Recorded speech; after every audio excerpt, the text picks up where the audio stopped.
Okay, so this is a lecture on Monte Carlo integration for the class of on computing in the Master of Applied Statistics course.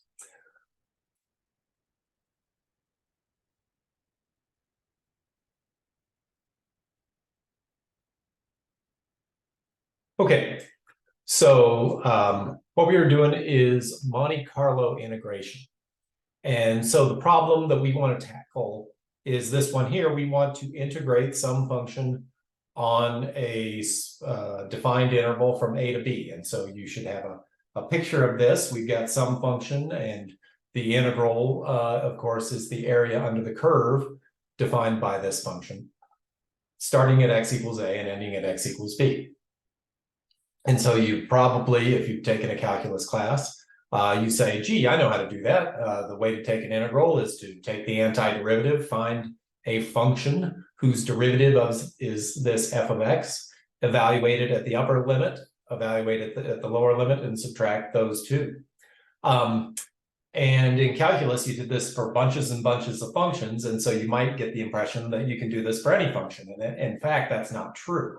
There are lots of functions out there for which we don't know what the antiderivative function is. And so when that's the case, we need to find some other way of finding the area under the curve. And so as the notes say, the value of this integral can be derived analytically only for a few functions, for those functions whose antiderivatives are known. And for the rest, we've got to do some numerical approximation. Now, you might now be thinking, well, then this is a calculus problem. Why are we doing this in a statistics class? But we do integration all the time in statistics, and it's to determine expected values.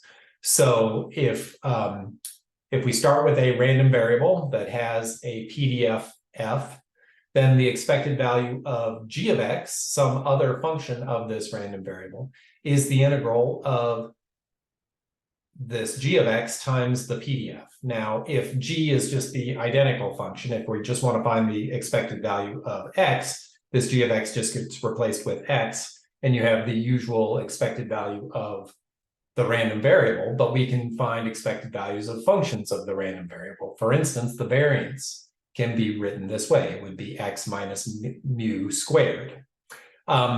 So we take expectations all the time in statistics, and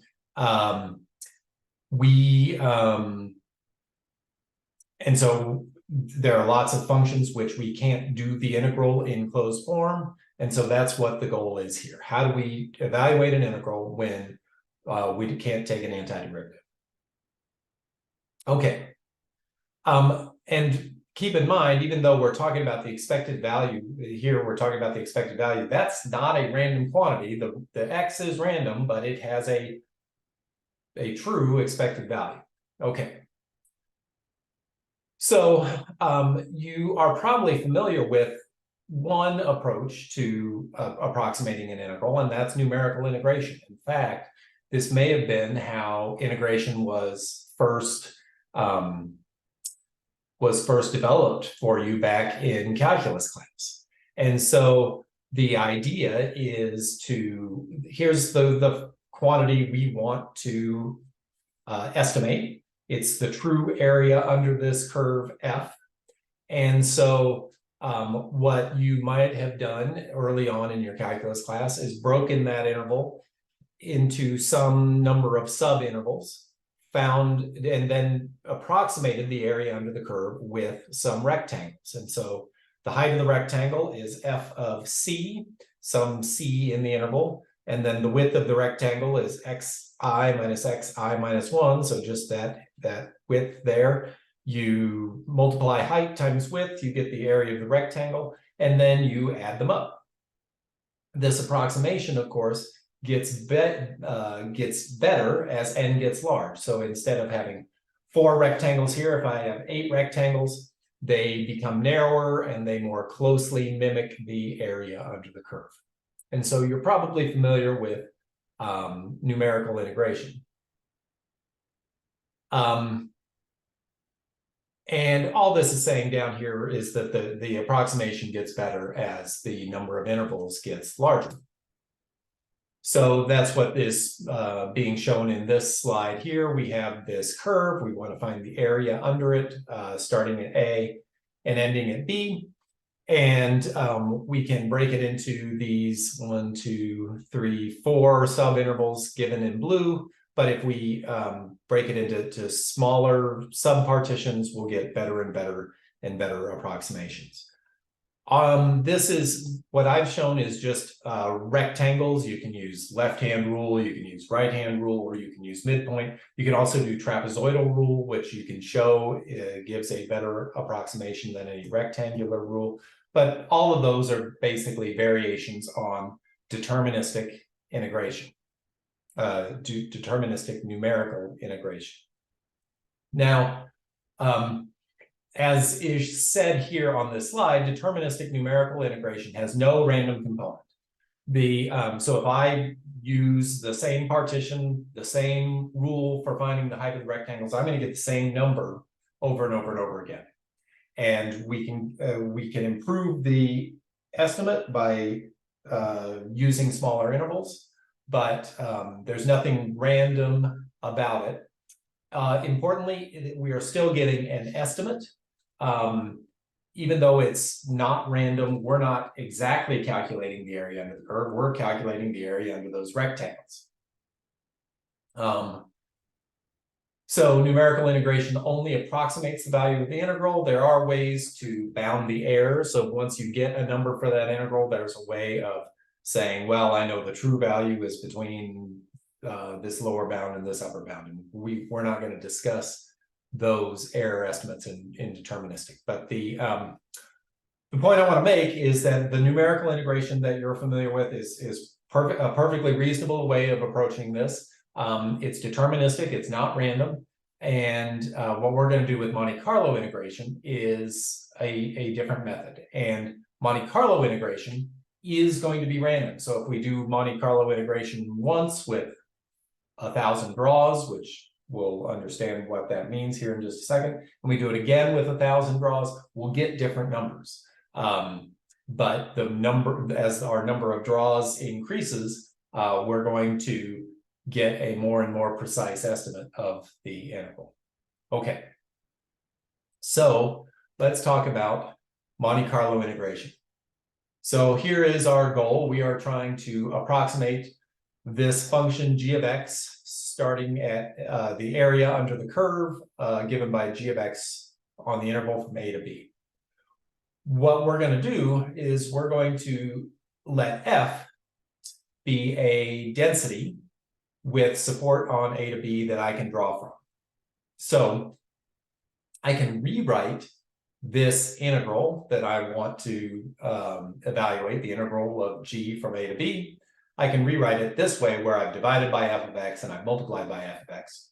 Those guys would cancel each other out, and so you can see that I haven't changed the value as I go across from this equal sign, but I've rewritten it in a way. And then what you should recognize is that if f is a density, then what we have here is the expected value of this ratio of functions of g of x over f of x. And where the expectation is taken with respect to x with density f, that's just saying, hey, we're using this density f to rewrite our integral. And so we know how to approximate expectations. Expectations just means average, right? A good estimate, a good estimator of an expected value is to take a whole bunch of draws, add them up, divide by the number of draws you've got. And so this expected value of this ratio is well approximated by this sample mean. The mean is this ratio of g over x evaluated at our draws xi. So in statistical terms, the thing on the left would be theta, the thing we're trying to approximate. The thing on the right would be theta hat. And theta, we know from this line up here, is this integral that we want to approximate. So that's basically what I say down here. We can also talk about the variance of theta hat. And so in that way, we can talk about error bounds on our estimate. Okay, so here is an example. We want to evaluate the integral of e to the negative x cubed dx from 0 to 2. This is not an integral that we know how to do. We don't know how to do how to find the antiderivative of this function. You might be thinking u substitution for x cubed, but there's no du term in here. You might be thinking integration by parts, but that's not going to work either. This is not something that we know how to do. If you do a deterministic integration, you'll find that the value is basically 0.893. This is a very good approximation. Imagine I did this with a really large number of intervals. Okay, well, for Monte Carlo integration, what I can do is I need to have a candidate density to draw from. And so since this has support from 0 to 2, an easy density to draw from with support from 0 to 2 is a uniform density. And so if you picture a uniform density from 0 to 2, it has a constant height of 1/2. That gives me the area of 1 that's required for a density. And so what we want to do is we want to evaluate this integral. We're going to multiply and divide by our density value, which is 1/2. And then what we need to do is we need to draw a bunch of values with respect to f. And we're gonna, so this is the expected value of this ratio with respect to f, which is what we've got written here. So what I need to do to estimate this expected value is take a sample mean of these ratios where these xi's are IID with density f. So our ratio is just e to the negative xi cubed over 1/2. I can move that 2 up to the top, and I can write it this way. I'll talk about the variance here as well. The variance of theta hat is if this is theta hat, if I take the variance of this thing, the 1 over n comes out in front as n squared. Because they're IID, it's the sum of the variances of these guys. And so this is our estimate of the variance is 1 over n times s squared, where s squared is just our usual sample variance of our statistics. So find the mean of our ratios, take the individual estimates minus the mean, square them, add them up, and divide by n minus 1. And so we could get an error bound using the 95% confidence intervals from a normal distribution. Okay, so I'm going to pause here, and I'm going to stop this video and start the next one to keep the videos relatively bite-sized.